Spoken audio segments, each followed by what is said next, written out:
Salam aleykum dostlar. Bildiğiniz kimi bizim TikTok'ta səhifəmiz var. Süni intellekt ve program dünyası. Ve çok vaxtı TikTok'ta canlı yayımda, yəni bununla bağlı məlumat vermişdim ki, bu yaxınlarda YouTube'da fəaliyyət göstərməyə başlayacağıq. Yəni bu günlərim ilk olarak birinci videomuz ChatGPT-dən başlayır. ChatGPT nədir, necə istifadə olunur? Yəni tək xüsusiyyəti yazı yazdım, cavab verdi mənə. Yəni bu deyil. Əlavə funksiyalar da var. Şəkil montaj etməkdir, şəkil birləşdirməkdir. Yəni montaj deyəndə montaj biraz çox kənara çıxır. Yəni istədiyiniz adamla şəklinizi yan-yana qoymaqdır və s. kimi şeylərdir. ChatGPT-dən məsəl üçün, nə salam, necəsən, nə bilim, mənə sevgi şeiri yaz, nə bilim, filan şeyi, sualın cavabını verginən mənə, nə bilim, bu məsələni həll elə, bunu həll elə, bununla bağlı suallar verib. Yəni gizli şeylərdən istifadə eləmək üçün deyil. Yəni belə deyim də, eləsi var, götürür, nə bilim, gizli şeylər yazır. Süni intellektlərin içində, yəni belə deyim, ən çox Azərbaycan dilini normal şəkildə başa düşən ChatGPT-dir.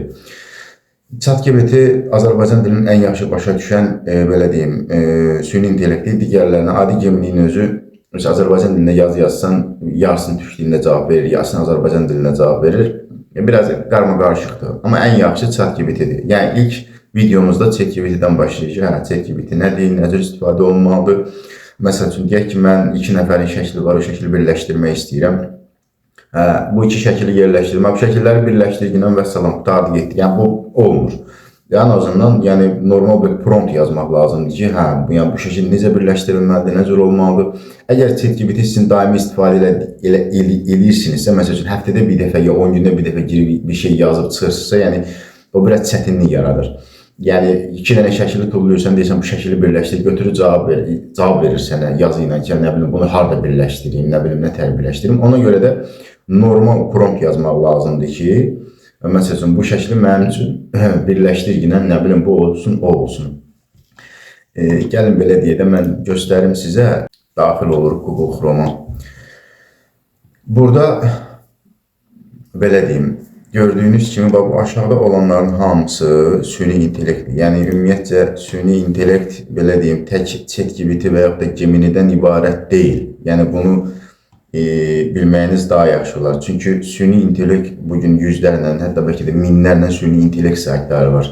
Yəni tək elə ChatGPT deyil ki, məsəl üçün filan şeyi düzəlt, həmin şeyin məsələsini həll edəcək. Yəni bu tək bu deyil. Deməli, məsəl üçün mən burada yəni gördüyünüz kimi mənim tarixçəmdir, yəni danışıq tarixçəm. Əslində məndə ChatGPT Plus'dur. Yəni Plus'unu əldə eləmişəm. Niyə Plus'unu əldə eləmişəm? Yəni mənim işim bilirsiniz, yəni TikTok'dan da bəllidir ki, yəni məndə videolar çox olduğuna görə məcburiyyət qarşısında qalıb, yəni Plus'unu almışam. Ona görə də, yəni həm Plus'da da belə bir məsələn müsbət cəhət var ki, belə deyim də. Deməli, məsələn şəkli normalda birinci şəkli məsələn 1 dəqiqə hazırlayıb verir. Plus olmayan versiyasında, pulsuz versiyasında. İkinci şəkli sənə 1 saata yaxın, 40 dəqiqə yaxın gözlədir. Amma Plus'da elə deyil. Yəni 15 dənə limit yoxdur da, yəni ürəyin nə qədər istəyir şəkil düzəldə bilirsən. Bax məsəl üçün nümunə olaraq deməli bura fotoğraf deyir və yaxud da görsəlinizi yükləyin. Burada bizim bir dənə yeni klasörümüz var. Bu klasörü açırıq. Deməli burada niyə bu 2 dənə şəkili seçmişəm? İndi sual verərsiniz ki, niyə iminli bu şəkilləri seçmişsiniz? Yəni bu xanımın indi adını çəkmirəm. Yəni xanımın özü belə deyim də digər tanınmış insanlardan biraz daha fərqlidir, yəni daha normal insandır. Yəni kiminsə şəklini götürüb istifadə edirsən, adama nə bilim artist deyirlər, məlikə kimi niyə istifadə elədin, məlikə kimi niyə belədin? Yəni belə şeylər olduğuna görə, yəni bu xanım bilirəm ki, elə şey yoxdur bunun. Deməli bu şəkili buradan kompüterdən sürtdürük bura.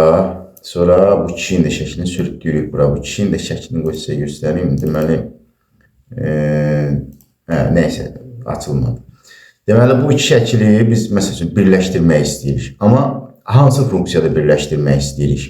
Məsələn sevgili kimi, dost kimi, məsəl üçün deyirəm, nə bilim yaşlı kişi ilə cavan xanımın belə deyim münasibəti kimi, yəni istəyinizə uyğun olaraq da belə deyim, yəni istəyinizə uyğun olaraq bunu məsəl üçün birləşdirməlisiniz.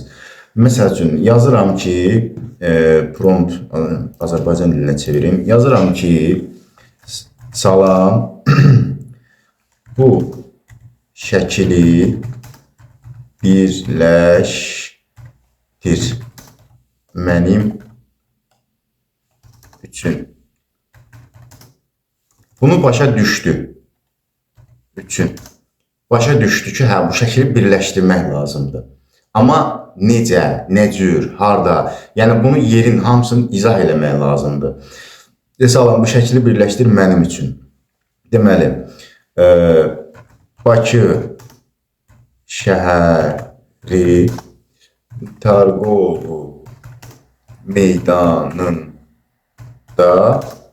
meydanında yan-yana sevgili kimi durmuş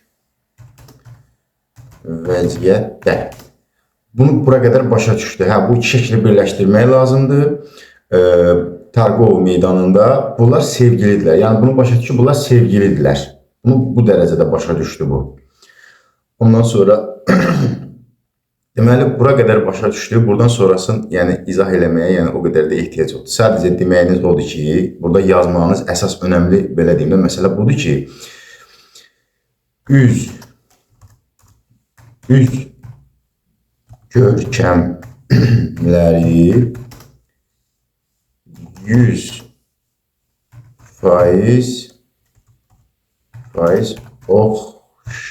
oxşarlıqla olsun. Yəni üz oxşarlıqları, yəni 100% belə deyim də olsun. Yəni kişinin və yaxud da xanımın belə deyim görünüşün dəyişməklə. Yəni düzdür, süni intellekt bir balaca da olsa dəyişiklik olur. 10%, 20% dəyişiklik olur. Amma yəni maksimum dərəcədə bu belə deyim, yəni oxşatmağa çalışır.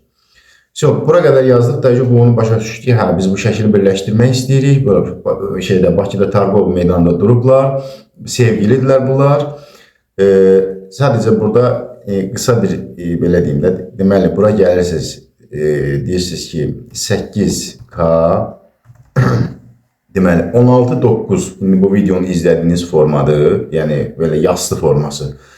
9:16 yəni uzun dik formasıdır. Deyirsiniz ki oxşarlıqla olsun 8K deməli 9:16-ya olsun. Əgər istəsəz ki sinematik olsun, sinematik bir sizdə yəni filmlərdən almış səhnə kimi sinematik olsun. Deməli, enter verirsiniz. Burada bu şəkili analiz eləyir. Altta yazır ki, görsel oluşturuluyor. Yəni şəkil hazırlanır. Gözləyərkən başqa bir şəkil düzəlir. Yox, istəmirəm, ehtiyac yoxdur. Yəni bunu hazırlasam versin ondan sonra. Notebook'un fanının səsi biraz çox çıxmış ola bilər. Yəni üzr istəyirəm ona görə. Neyinək kasıb adamlıqda indi bizim də güclü 5000'lik şeyimiz yoxdur. Gördüyünüz kimi bir dəqiqə çəkmədi. Yəni belə deyim şəkili hazırlamaya doğru gedir. Hazırlasın versin görə bizim promptdan belə deyim. Necə, nə cür çıxardacaq baxaq görək. Yəni oxşarlıq səviyyəsinə görə deyirəm ki, açsın görə yəni oxşarlıq səviyyəsi necədir. Gördüyünüz kimi bura Targovya oxşuyur. Bilməm Targov deyil, Targov deyil. Oxşarlığı var. Eynən, gördüyünüz şəkil, gördüyünüz kimi şəkil hazırdır. Yəni sevgilidirlər, yan-bayan durublar, harda? Targovda. Gəldik, buradan da yəni bilənlər varsa, heç bilməyənlər üçün deyirəm, buradan gəlirsən şəkili yüklə, indir. Yüklərin üstünə toxunursan, şəklimiz yükləndi. Burada şeydə deyir, göstərginlə şəkili açırıq. Deməli, şəklimiz hazırdır. Yəni şəklimiz budur. Gördüyünüz kimi mən bircə dəqiqə sizə bir şey deyim. Deməli, yox bu deyildir. Burada deməli, həmin xanımın burada şəkli var idi. Həmin xanımın şəklini burada sizə göstəreyim. Yeni klasör. Baba gördüyünüz kimi eynən həmin xanımdır. Kişi də eynidir, amma kişinin düzdür arxa planı zaten qaldırıblar. Kişi bərbad görsənir, amma kişini yenə də oxşadıqdır. Yəni həmin kişidir, eyni kişidir.